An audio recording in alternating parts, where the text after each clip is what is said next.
Hello, my name is Rob Edwards and welcome to my YouTube channel. It has, I'm afraid, been something of a hot minute since I was last in these parts. I got distracted by getting an internship working in Helsinki right now, and it meant that my review of the New Year special for Doctor Who, Season 11, Resolution, is a little bit delayed. It's now March 6th, so perhaps more than a little bit delayed. I'm not going to do a review of Resolution now, I suspect, but I am still aiming to do my ranking of Series 11 Doctor Who, so do keep an eye out for that. It is coming relatively soon. But today I'm going to do something a bit different. I've always intended my YouTube channel to cover pop culture stuff that I enjoy, but also to give me a chance to air some of my writing material. And that's something I've not really done very much of yet on my channel. And today I want to put that right. And I'm going to give you a reading from a couple of my short stories from a couple of the anthologies they're published in. And we're going to start with my story from Tales from the Underground, which is called The Lords of Negative Space. The book's available on Amazon right now in Kindle form or in yummy paperback version as well. Now, I haven't quite worked out how I'm going to read this and also at the same time maintain some sort of eye contact with you, my viewers.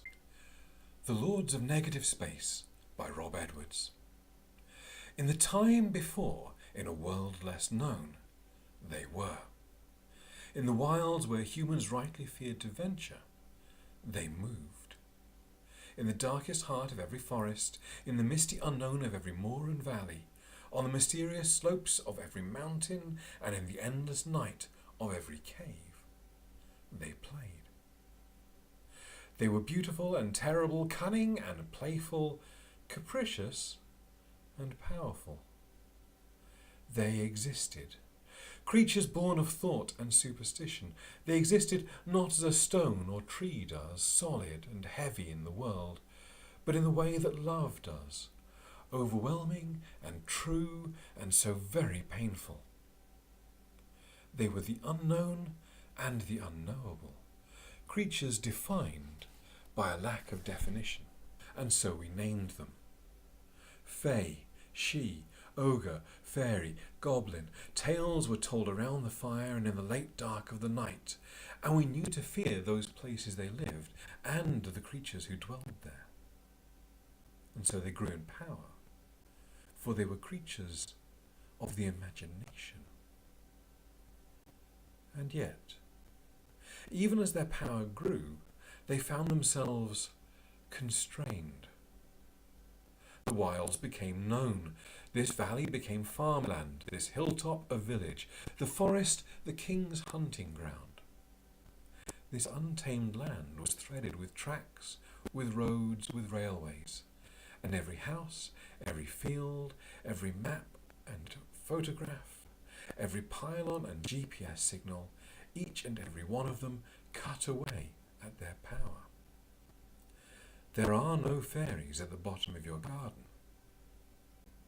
And yet, in that space, the space we are not sure if it is your garden or your neighbour's, that wild hedge that you both suspect might belong to someone else.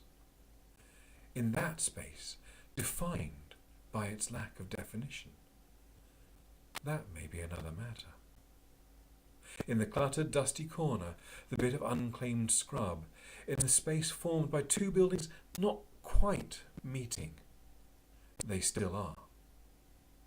They are the Lords of Negative Space, and they are angry. That story, The Lords of Negative Space, is one of my personal favourites of what I've written. It's a story about fairies and humans battling, but in a very kind of abstract way.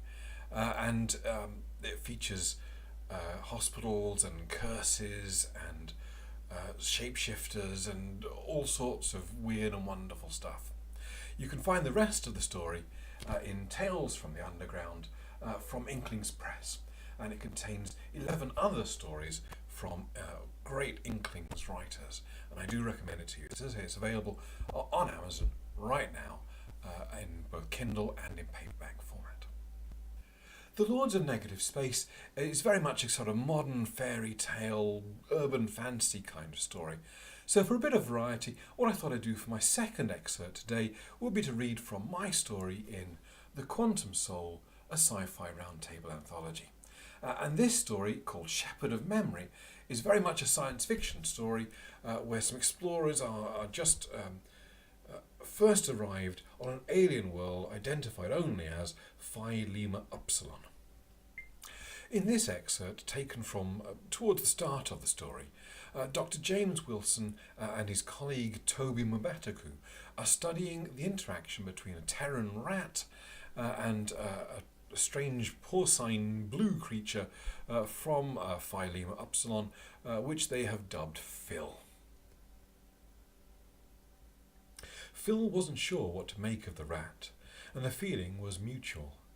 They kind of edged around each other. I don't think either one liked the smell of the other. We kept exposure time to a minute, no forced interaction. We had no agenda beyond seeing if Terran and Phi-Lup life could share atmosphere. It's a long way from declaring the planet safe, but it is a point on the graph. I reopened the hatch and deployed the rat's treat. It was trained, knew to expect it, and when it caught the scent, it twitched its nose again and left Phil alone. I sealed the hatch behind it, watched it scuttle up the pipe back to its quarantine. Well, that was an anticlimax, I said. Toby put his hand on my wrist. What the actual hell? On the W2 monitors, Phil was running around his pen at a speed I'd never seen any of his species use. He struck one wall, bounced off, spun, and repeated it against the opposite wall. What are the biometrics showing? I asked, half rising from my chair, peering over Toby's shoulder. Skin temp and heart rate both elevated. But that may be the exercise. Everything else, no change. Did they touch? I didn't see anything. Toby pulled up the recording of the interaction and flicked it over to W1. He didn't take his eyes off Phil on the monitor. I sat back down and skimmed through the feed at triple speed, keyed the diagnostic to measure minimum distance between the subjects. They never got closer than 60 centimetres. Nothing. Atmospherics, then. Toby flicked those scans over to me too. He just stared at the monitor, one hand raised towards it, reaching out. What is it doing? He said. It started at the exact moment you closed the hatch behind the Terran specimen. It can't be a coincidence. Can it be a coincidence? Suggestive, certainly, but we can't assume a correlation. A sickening crack came from the video feed. Phil staggered back from the latest impact, legs flailing. He toppled over. Fluid leaked from a fracture in his skull.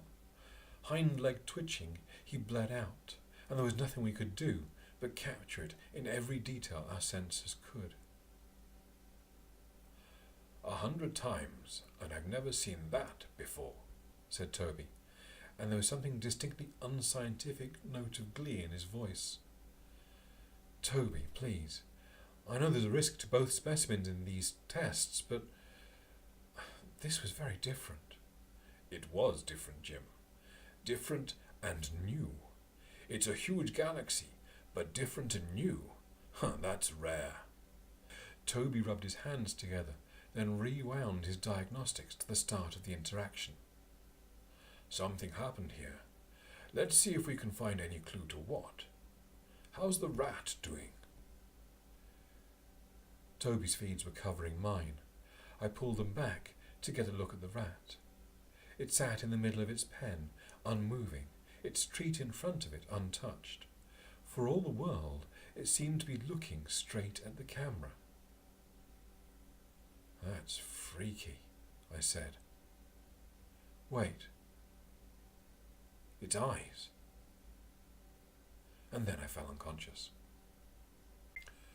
So that's my story in The Quantum Soul, available now on Amazon from Rivenstone Press.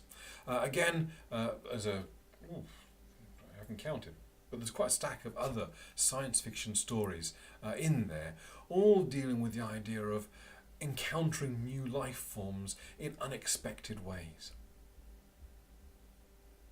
Thanks for listening. I hope you enjoyed those 2 excerpts. I want to come back and read some more short pieces from some of my stories in future videos, so keep an eye out for those. In the meantime, if you want to check out more from me about Doctor Who, click the box over there, and if you want to find out more about my writing, click the box over there. Thanks for listening. Catch you next time. Cheers.